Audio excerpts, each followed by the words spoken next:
मेरे प्यारे आत्मन, आज का प्रश्न बहुत महत्वपूर्ण है। प्रश्न है कि मन में घबराहट है, भविष्य की चिंता है और तुम पूछ रहे हो कि इस भाव को कैसे जिए कि जो होगा अच्छे के लिए होगा। पहली बात और सबसे आधारभूत बात, घबराहट क्या है? घबराहट का अर्थ है कि तुम जीवन के प्रवाह पर भरोसा नहीं कर रहे हो। घबराहट का अर्थ है कि तुम चाहते हो चीजें वैसी हो जैसा तुम चाहते हो, वैसी नहीं जैसा अस्तित्व चाहता है। तुम्हारे और अस्तित्व के बीच एक संघर्ष है और जब भी तुम विराट अस्तित्व से लड़ोगे तुम हारोगे। तुम्हारी हार निश्चित है क्योंकि तुम एक लहर हो और अस्तित्व सागर है। लहर सागर से लड़कर कैसे जीत सकती है? लहर की जीत उसी में है कि वह सागर के साथ एक हो जाए। लहर कहे, जो तेरी मर्जी वही मेरी मर्जी। जिस दिन तुम यह कह सकोगे पूरे प्राणों से, उसी क्षण घबराहट विदा हो जाएगी। मन का स्वभाव सुरक्षा और नियंत्रण। मनुष्य का मन बहुत अजीब है। यह हमेशा सुरक्षा, सिक्योरिटी खोजता है। यह चाहता है कि कल क्या होगा यह मुझे आज ही पता चल जाए, और सिर्फ पता ही न चल जाए बल्कि मैं उसे नियंत्रित, कंट्रोल भी कर सकूं। अगर कल दुख आने वाला है तो मैं आज ही दीवारें खड़ी कर लूं। अगर कल मृत्यु आने वाली है तो मैं आज ही अमृत पी लूं। मन भविष्य को अपनी मुट्ठी में बंद करना चाहता है, लेकिन जीवन मुट्ठी में बंद नहीं होता। जीवन पारे की तरह है, तुम जितनी जोर से मुट्ठी भींचोगे वो उतना ही बाहर निकल जाएगा। घबराहट इसी खींचातानी का नाम है। तुम नदी के बहाव के उल्टे तैरने की कोशिश कर रहे हो। तुमने कभी मरे हुए आदमी को नदी में तैरते देखा है? मुर्दा कभी नहीं डूबता। जिंदा आदमी डूब सकता है लेकिन मुर्दा तैरता रहता है। क्यों? क्योंकि मुर्दा नदी से लड़ता नहीं है, उसने खुद को पूरी तरह छोड़ दिया है। वह कहता है ले चल जहाँ ले जाना है, और नदी उसे अपने कंधों पर उठा लेती है। जिसने जीवन के प्रति ऐसा समर्पण, सरेंडर कर दिया, वो कैसे घबरा सकता है? घबराहट तभी तक है जब तक मैं है, जब तक तुम्हें लगता है कि मुझे कुछ करना है, मुझे कुछ बचाना है। जीवन की विराट योजना और हमारी सीमित दृष्टि, हम बहुत छोटे हैं, हमारी दृष्टि बहुत छोटी है। हम जीवन की पूरी किताब का बस एक पन्ना पढ़ते हैं और उसी पन्ने के आधार पर निष्कर्ष निकाल लेते हैं कि जीवन बुरा है या यह घटना बुरी है। तुम्हें क्या पता कि जो आज बुरा लग रहा है वह कल किसी बहुत बड़े शुभ का कारण नहीं बन जाएगा? और तुम्हें क्या पता कि जिसे तुम आज अच्छा कह रहे हो वह कल तुम्हारे लिए फांसी का फंदा नहीं बन जाएगा। हमारे पास भविष्य देखने वाली आंखें नहीं हैं, इसलिए ज्ञानी पुरुष कभी निष्कर्ष, कंक्लूजन नहीं निकालता। वह बस देखता है, वह साक्षी, विटनेस बना रहता है। वह कहता है देखे आगे क्या होता है। इस संदर्भ में मुझे एक बहुत पुरानी सूफी कहानी याद आती है। इसे ध्यान से समझना, यह तुम्हारे प्रश्न का पूरा उत्तर है।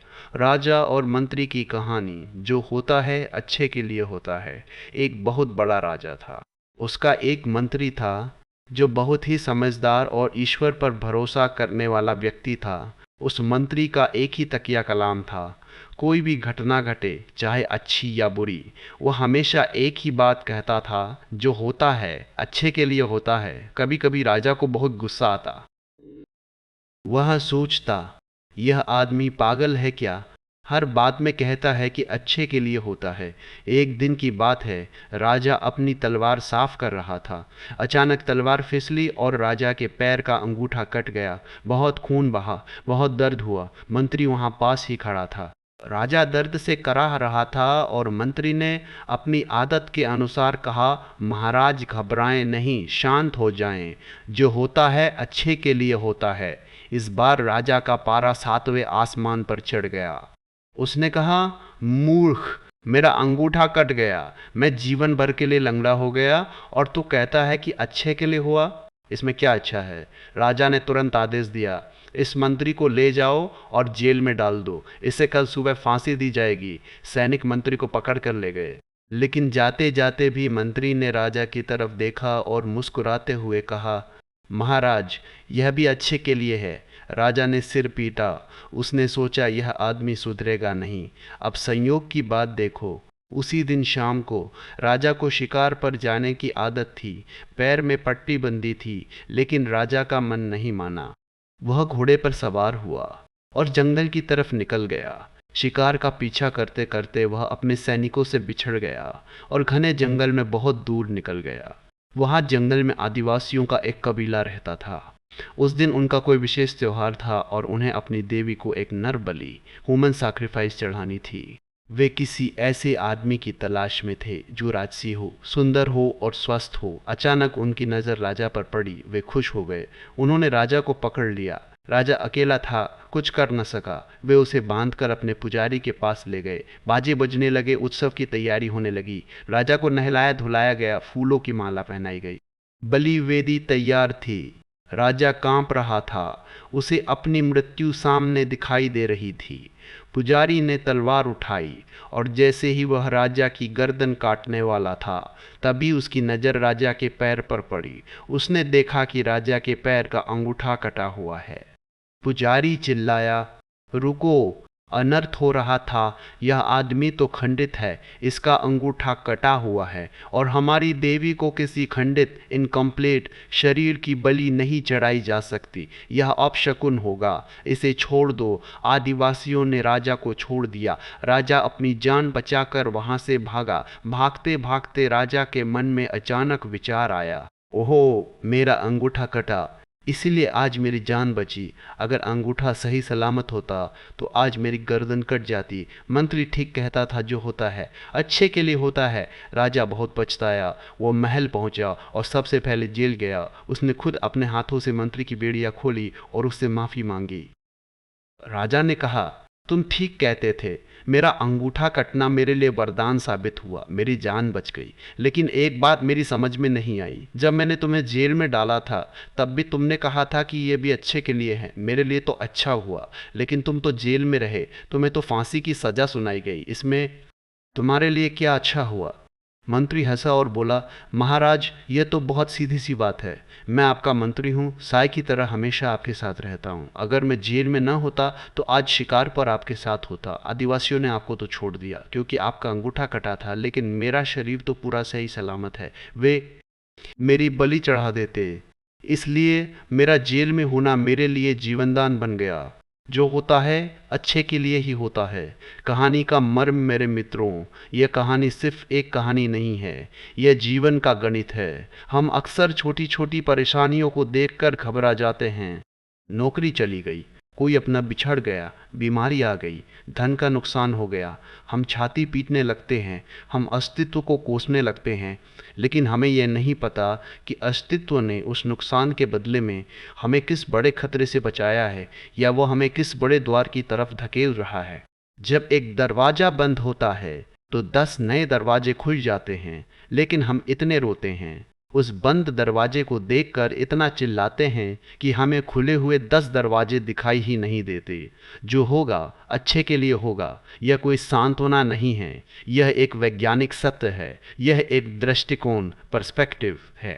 तुम्हें लगता है कि तुम जानते हो कि तुम्हारे लिए क्या अच्छा है, यह तुम्हारा अहंकार है। अहंकार सोचता है, अगर मुझे वह मिल जाए तो मैं खुश हो जाऊंगा। लेकिन तुम कितनी बार वह सब पा चुके हो जो तुमने चाहा था? क्या तुम खुश हुए? नहीं, तुम फिर नई दौड़ में लग गए।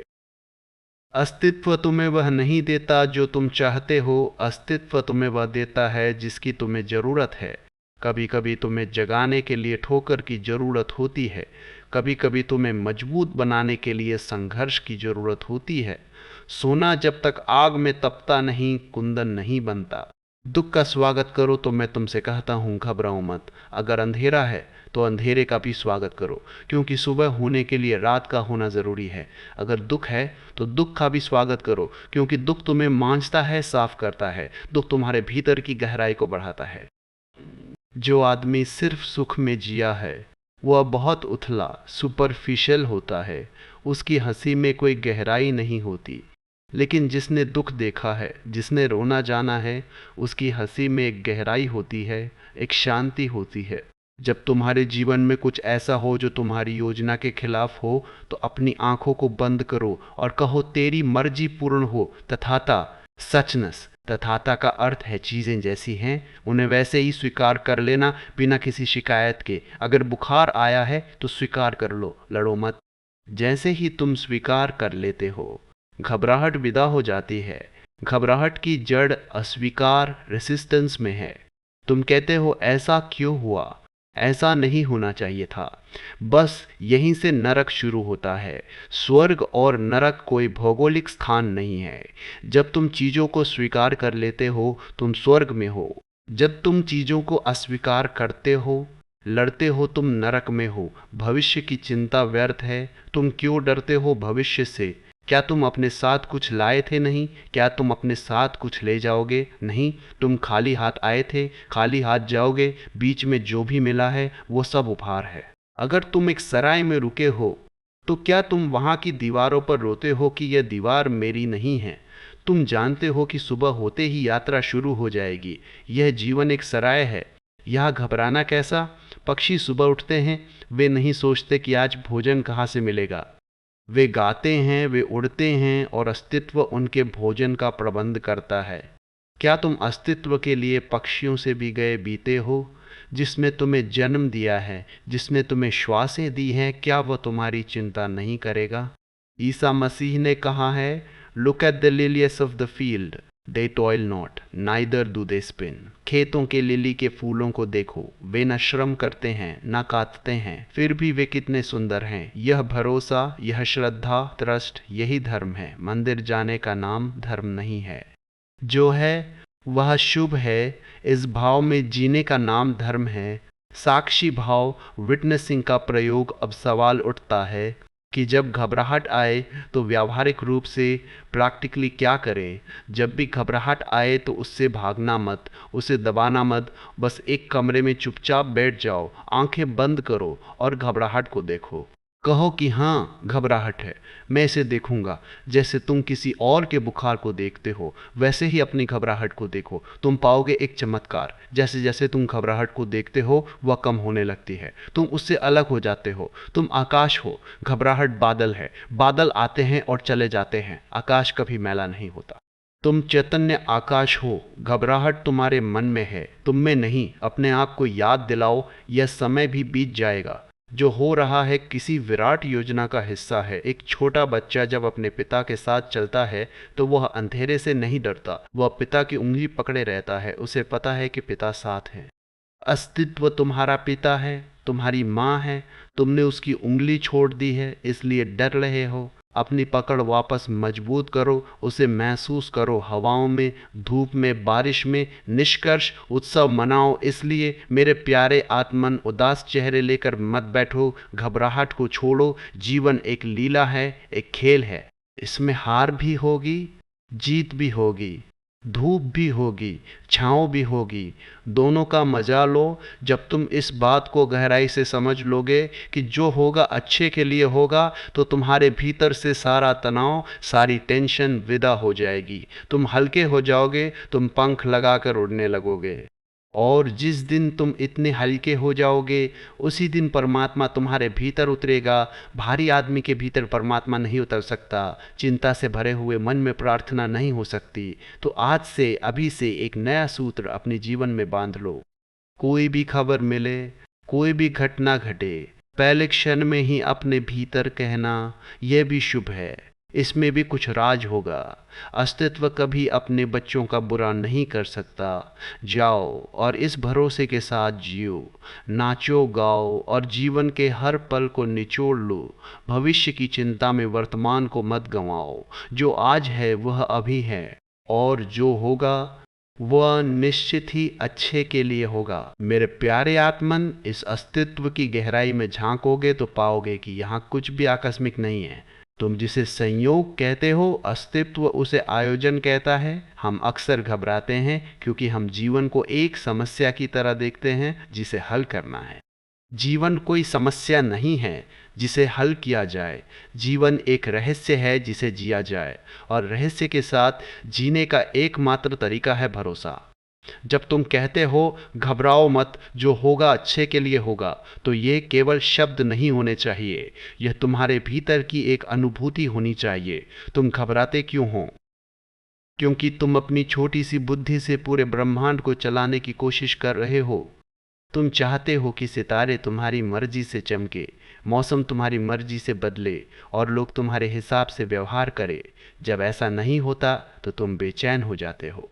एक बात गहरे में समझ लो, तुम्हारी चिंता से आज तक एक भी पत्ता अपनी जगह से नहीं हिला है। तुम्हारी घबराहट से भविष्य की एक भी घटना नहीं बदली है। हाँ, तुम्हारी घबराहट ने तुम्हारा आज जरूर खराब कर दिया है।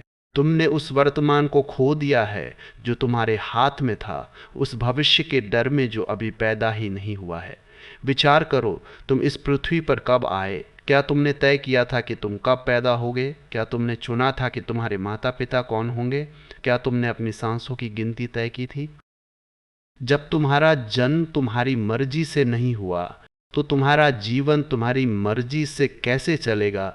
और अगर सब कुछ उस विराट चेतना के हाथ में है, तो फिर डर कैसा? जो शक्ति तुम्हें गर्भ में पाल सकती है जहां तुम्हारे पास न सोचने की क्षमता थी न लड़ने की, क्या वही शक्ति तुम्हें बाहर की दुनिया में नहीं संभाल पाएगी? हम परमात्मा पर भरोसा तब करते हैं जब सब कुछ ठीक चल रहा होता है, लेकिन असली भरोसा वह है जो तब भी अडिग रहे जब चारों तरफ अंधेरा हो। अस्तित्व का अपना एक हिसाब है। कभी कभी वह तुमसे कुछ छीन लेता है, क्योंकि तुम्हारे हाथ कुछ बड़ा पाने के लिए खाली होने जरूरी होते हैं, लेकिन तुम उस छीनी गई वस्तु को पकड़कर रोते रहते हो। तुम खाली हाथों की महिमा नहीं देख पाते। अगर पतझड़ में पेड़ के पत्ते नहीं गिरेंगे तो नई कोपलें कैसे आएंगी? पतझड़ बुरा नहीं है, वह वसंत की तैयारी है जिसे तुम आज अपना अंत मान रहे हो सकता है वह किसी बहुत सुंदर शुरुआत का आरंभ हो। जीवन में जब भी तुम्हें लगे कि सब कुछ बिखर रहा है, तो रुककर एक गहरी सांस लो और कहो, शायद यह बिखरना ही मेरे जुड़ने का नया ढंग है। बुद्ध के पास एक युवक आया, बहुत परेशान, बहुत घबराया हुआ। उसने कहा, मेरा सब कुछ लूट गया, मैं बर्बाद हो गया। बुद्ध मुस्कुराए और बोले, जो लूट गया वह तुम्हारा था ही नहीं। जो तुम्हारा है उसे कोई लूट नहीं सकता, और जो लूट सकता है उसे बचाकर भी क्या करोगे? तुम्हारी घबराहट का मुख्य कारण मोह है। तुम चीज़ों को, स्थितियों को और लोगों को पकड़ना चाहते हो। तुम चाहते हो कि सुख बना रहे और दुख कभी ना आए, लेकिन जीवन द्वंद्व है। यहाँ दिन है तो रात होगी ही, यहाँ जन्म है तो मृत्यु होगी ही। ज्ञानी वह है जो न सुख में पागल होता है न दुख में घबराता है। वह जानता है कि दोनों ही बादल हैं जो ऊपर से गुजर रहे हैं। वह खुद को आकाश मानता है। आकाश पर बादलों के आने जाने से कोई दाग नहीं पड़ता। जो होगा अच्छे के लिए होगा। इस मंत्र को अपने हृदय की धड़कन बना लो। यह कोई सांत्वना नहीं है, यह परम सत्य है। अगर तुम्हें आज असफलता मिली है तो घबराओ मत। हो सकता है अस्तित्व तुम्हें उस रास्ते से बचा रहा हो जो आगे जाकर गहरी खाई में गिरता है। हो सकता है इस असफलता के जरिए तुम्हें वह धैर्य सिखाया जा रहा हो जो तुम्हारी अगली बड़ी जीत के लिए अनिवार्य है। मनुष्य की बुद्धि सीमित है। हम केवल एक बिंदु देख पाते हैं, जबकि अस्तित्व पूरी तस्वीर देख रहा है। जैसे एक चित्रकार जब चित्र बनाता है तो वह कहीं काला रंग लगाता है, कहीं गहरा भूरा। अगर तुम उस वक्त केवल उस काले रंग को देखोगे तो तुम्हें लगेगा कि चित्र खराब हो गया, लेकिन जब चित्र पूरा होता है तब तुम्हें समझ आता है कि वह काला रंग ही उस चित्र की सुंदरता को उभारने के लिए जरूरी था। तुम्हारे जीवन का चित्रकार वह परमात्मा है। वह तुम्हारी जिंदगी में दुख के काले रंग भी भरेगा और सुख के सुनहरे रंग भी। घबराओ मत, उस पर भरोसा रखो। वह चित्र अधूरा है इसलिए तुम्हें बुरा लग रहा है, उसे पूरा होने दो। जब अंत में तुम पीछे मुड़कर देखोगे तो तुम पाओगे कि तुम्हारी हर मुश्किल, हर आंसू और हर ठोकर ने तुम्हें निखारा है। चिंता करना छोड़ो, क्योंकि चिंता करने से तुम अपनी समस्याओं का समाधान नहीं ढूंढते, बल्कि अपनी ऊर्जा खो देते हो। जब ऊर्जा खो जाती है तो छोटी सी समस्या भी पहाड़ जैसी लगने लगती है। जब तुम शांत होते हो, भरोसे में होते हो, तो पहाड़ भी धूल का कण बन जाता है। परमात्मा का दूसरा नाम ही भरोसा है। और जो व्यक्ति भरोसे में जीता है, उसके लिए पूरा संसार एक परिवार बन जाता है। उसके लिए हर घटना एक उपहार बन जाती है। वह हारता है तो भी मुस्कुराता है, क्योंकि वह जानता है कि उसकी हार में भी परमात्मा की ही कोई जीत छिपी है। समर्पण का अर्थ यह नहीं है कि तुम काम करना छोड़ दो। समर्पण का अर्थ है कि तुम अपना सर्वश्रेष्ठ करो, अपनी पूरी ऊर्जा लगाओ, लेकिन परिणाम को उस विराट के चरणों में छोड़ दो। कहो, मैंने अपना हिस्सा पूरा किया, अब तेरी मर्जी। जरा सोचो, तुम यहाँ कितने समय के लिए हो? 100 साल, 50 साल? इस अनंत काल की यात्रा में यह समय एक पल से भी कम है। और इस एक पल के लिए इतनी घबराहट, इतना तनाव, यहाँ सिकंदर जैसे महान सम्राट भी खाली हाथ गए। उन्होंने भी बहुत घबराहट झेली होगी, बहुत युद्ध किए होंगे, लेकिन अंत में सब राख हो गया। जो बचने वाला है वह केवल तुम्हारा भाव है। अगर तुम आनंद के भाव में जी सके तो तुमने जीवन जीत लिया। अगर तुम घबराहट में जिए तो तुमने सब पाकर भी सब खो दिया। इसलिए आने वाले कल के लिए आज को मत मारो। कल की फिक्र कल पर छोड़ दो। कल कभी आता नहीं और आज कभी जाता नहीं। तुम्हारे पास जो है वो बस यही क्षण है। इस क्षण में जियो, इस क्षण में परमात्मा को अनुभव करो। जब तुम सुबह सोकर उठो तो कहो धन्यवाद, एक और दिन दिया जीने के लिए। जब रात को सो तो कहो सब तुझे सौंपा, अब तू ही संभाल। जो व्यक्ति अपनी गठरी परमात्मा को सौंप देता है वह हल्का हो जाता है, और जो हल्का है वही ऊंचाइयों तक उड़ सकता है। बोझिल मन कभी ध्यान में नहीं उतर सकता, कभी प्रार्थना नहीं कर सकता। घबराओ मत, तुम अकेले नहीं हो। तुम्हारे भीतर वह बैठा है जो पूरे ब्रह्मांड को चला रहा है। वही तुम्हारी आंखों से देख रहा है, वही तुम्हारे कानों से सुन रहा है। जब वह तुम्हारे इतना करीब है तो फिर डर किसका? डर हमेशा दूसरे से होता है। जब तुम जान लेते हो कि सब वही है तो दूसरा कौन बचा? जीवन को एक खेल की तरह लो। खेल में हार जीत बड़ी बात नहीं है, खेलना बड़ी बात है। खिलाड़ी वही है जो खेल का आनंद ले। हार गए तो क्या, फिर खेलेंगे। अस्तित्व तुम्हें अनंत मौके देता है। यहाँ कोई अंतिम असफलता नहीं होती। हर असफलता एक नई सीख है। जो होगा अच्छे के लिए होगा। यह श्रद्धा जिस दिन तुम्हारे भीतर गहरी हो जाएगी, उस दिन तुम देखोगे कि तुम्हारे जीवन से शिकायतें गायब हो गई है। तुम शिकायत नहीं करोगे, तुम धन्यवाद दोगे। तुम यह नहीं पूछोगे मेरे साथ ही ऐसा क्यों हुआ। तुम कहोगे शायद इसमें मेरे लिए कोई संदेश है। प्रभु अपनी अंतरात्मा की आवाज़ सुनो, वह हमेशा शांत है। घबराहट मन की सतह पर होती है, हृदय की गहराई में हमेशा शांति होती है। समुद्र की लहरें ऊपर शोर करती हैं, लेकिन गहराई में हमेशा सन्नाटा रहता है। अपनी गहराई में उतरो, वहाँ तुम पाओगे कि सब कुछ ठीक है। सब कुछ वैसा ही है जैसा होना चाहिए। इस अस्तित्व में कुछ भी गलत नहीं हो रहा है। हमारी दृष्टि गलत हो सकती है, अस्तित्व कभी गलत नहीं होता। अपने अहंकार को थोड़ा किनारे रखो। तुम कर्ता नहीं हो, तुम केवल एक माध्यम हो। जब तुम खुद को कर्ता मानना छोड़ देते हो तो सारा बोझ उतर जाता है। फिर जो भी होता है वह उसकी मर्जी होती है, और उसकी मर्जी कभी अशुभ नहीं हो सकती। आज से एक संकल्प लो, जब भी मन घबराए, जब भी भविष्य डराए, तो अपने सीने पर हाथ रखो और मुस्कुराकर कहो घबराओ मत, मेरा मालिक बैठा है, जो होगा अच्छे के लिए होगा। तुम पाओगे कि जैसे जैसे तुम ये दोहराते हो, तुम्हारे भीतर एक नई शक्ति का संचार हो रहा है। एक ऐसी शक्ति जो तुम्हें दुनिया की किसी भी परिस्थिति से लड़ने का साहस देगी। भरोसे की इस राह पर चलना कठिन लग सकता है, क्योंकि हमारा मन तर्क करता है। मन पूछेगा कैसे अच्छा होगा, नुकसान तो हो गया। लेकिन तर्क की एक सीमा है, श्रद्धा तर्क के पार जाती है, जहाँ छिट खत्म होता है। मेरे प्यारे आत्मन, उस विराट शून्यता की गहराई से उठने वाली इस गूंज को सुनो। घबराओ मत, जो होगा अच्छे के लिए होगा। यह कोई साधारण वाक्य नहीं है, यह एक कीमिया अल्खमी है। अगर इसे ठीक से समझ लिया तो तुम्हारे जीवन का सारा जहर अमृत में बदल सकता है।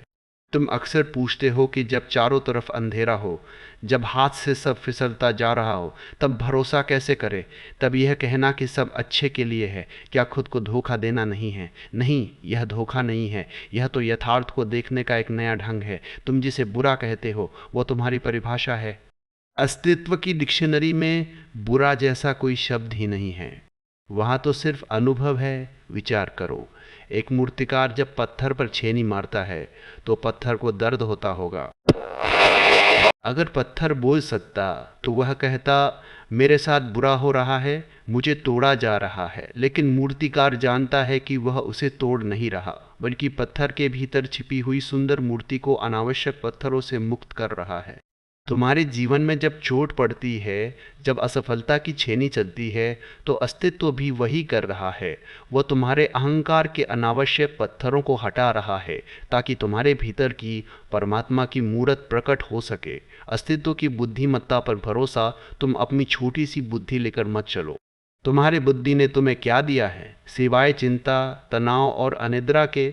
बुद्धि हमेशा भविष्य की योजना बनाती है और जीवन हमेशा उन योजनाओं को ध्वस्त कर देता है। बुद्धि डरी हुई है क्योंकि वह सुरक्षित है, लेकिन तुम्हारा हृदय, तुम्हारा होना बीइंग कभी नहीं डरता। तुमने कभी बादलों को देखा है? वे बिना किसी नक्शे के आकाश में तैरते हैं, लेकिन फिर भी सही जगह पहुंचकर बरसते हैं।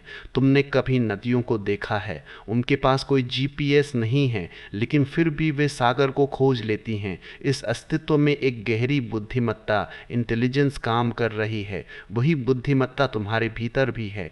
वह तुम्हें श्वास दे रही है, वह तुम्हारे हृदय को धड़का रही है। जब वो तुम्हें जीवित रखने का इंतजाम कर सकती है, तो वो तुम्हारी समस्याओं का हल भी खोज लेगी। समस्या यह है कि तुम बीच में आ जाते हो। तुम कहते हो नहीं मैं करूँगा, मैं संभालूंगा। जैसे ही तुम कर्ता बनते हो, तुम अस्तित्व से अलग हो जाते हो।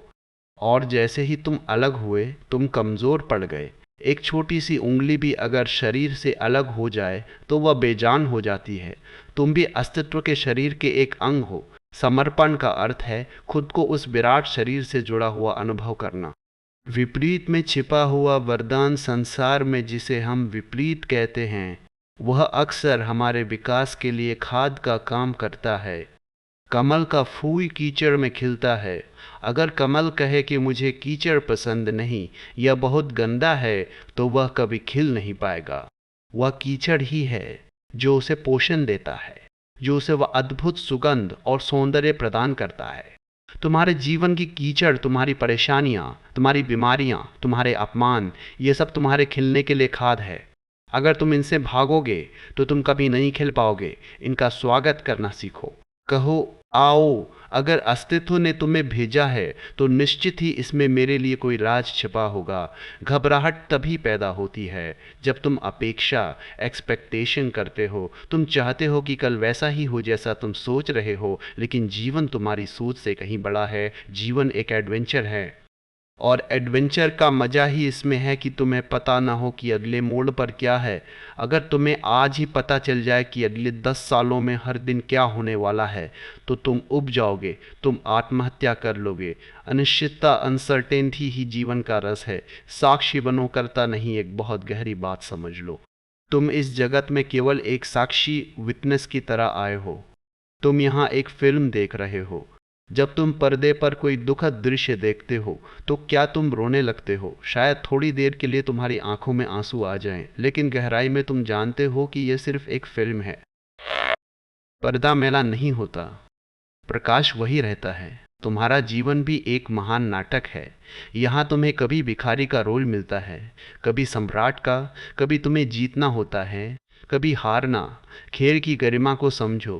एक अच्छा अभिनेता वही है जो भिखारी का रोल भी उतनी ही तन्मयता से निभाए जितना सम्राट का, और उसे पता रहे कि शूटिंग खत्म होने के बाद वह न भिखारी है न सम्राट, वह जो है सो है। जब तुम घबराते हो तो तुम अपने रोल के साथ बहुत ज़्यादा तादात्म्य आइडेंटिफिकेशन कर लेते हो। तुम भूल जाते हो कि तुम वह रोल नहीं हो, तुम वह चेतना हो जो इस रोल को देख रही है। जैसे ही तुम वापस अपने केंद्र पर लौटते हो, घबराहट कपूर की तरह उड़ जाती है। चिंता और बोध का अंतर, चिंता का अर्थ है भविष्य के उस अंधेरे कमरे में हाथ पैर मारना जहां अभी तक बिजली नहीं पहुंची है, और बोध का अर्थ है वर्तमान के दिए को जला कर रखना। अगर तुम आज आनंदित हो, अगर तुम इस पल में शांत हो, तो तुम्हारा कल भी शुभ होगा, क्योंकि कल आज से ही निकलता है। जैसे बीज से पेड़ निकलता है, वैसे ही वर्तमान से भविष्य निकलता है। अगर बीज में आनंद है तो फल में भी आनंद होगा। लेकिन अगर तुम भविष्य की फिक्र में आज का बीज करवा कर रहे हो, तो फल कभी मीठा नहीं हो सकता। इसलिए मैं तुमसे कहता हूँ, घबराओ मत। जो होगा वह सिर्फ अच्छे के लिए नहीं होगा, वह सर्वश्रेष्ठ होगा, क्योंकि परमात्मा तुम्हें तुमसे ज़्यादा प्यार करता है। वह तुम्हारी कमियों को जानता है, वह तुम्हारी ज़रूरतों को पहचानता है। वह तुम्हें वह नहीं देगा जो तुम मांग रहे हो, वह तुम्हें वह देगा जिसके तुम योग्य हो। अंतिम समर्पण, जीवन को मुट्ठी में खींचना छोड़ो, अपनी मुट्ठियाँ खोलो, खाली हाथ नाचो। जिस दिन तुम पूरी तरह खाली हो जाओगे, उस दिन तुम देखोगे कि पूरा ब्रह्मांड तुम्हारा है। जिसे तुम खोने से डर रहे हो वह तुम्हारा कभी था ही नहीं, और जो तुम्हारा है उसे ब्रह्मांड की कोई शक्ति तुमसे छीन नहीं सकती। अपनी घबराहट को प्रार्थना बना लो। कहो, हे विराट, मुझे नहीं पता मैं कहाँ जा रहा हूँ, मुझे नहीं पता कल क्या होगा, लेकिन मुझे यह पता है कि मैं तेरे हाथों में हूँ और तेरे हाथ कभी गलत दिशा में नहीं मुड़ सकते। ये भरोसा ही तुम्हें वह अभय फीयरलेसनेस देगा जिसकी तलाश में तुम जन्म जन्म से भटक रहे हो। फिर मौत भी आए तो तुम उसका स्वागत एक उत्सव की तरह करोगे। फिर असफलता भी आए तो तुम उसे एक नए पाठ की तरह स्वीकार करोगे। याद रखना, तुम एक लहर हो और लहर सागर से अलग होकर घबराती है, लेकिन जब लहर जान लेती है कि वह सागर ही है तो डर खत्म हो जाता है। तुम परमात्मा की लहर हो, तुम वही हो जिसे तुम खोज रहे हो। अपने भीतर के उस शाश्वत आनंद को पहचानो। सब ठीक है, सब बिल्कुल ठीक है, और सब हमेशा ठीक ही रहेगा, क्योंकि यह अस्तित्व शुभ डिवाइन है। आनंदित रहो, उत्सव मनाओ, जो होगा उसे होने दो, तुम बस देखते रहो। हरि ओम तत्सत।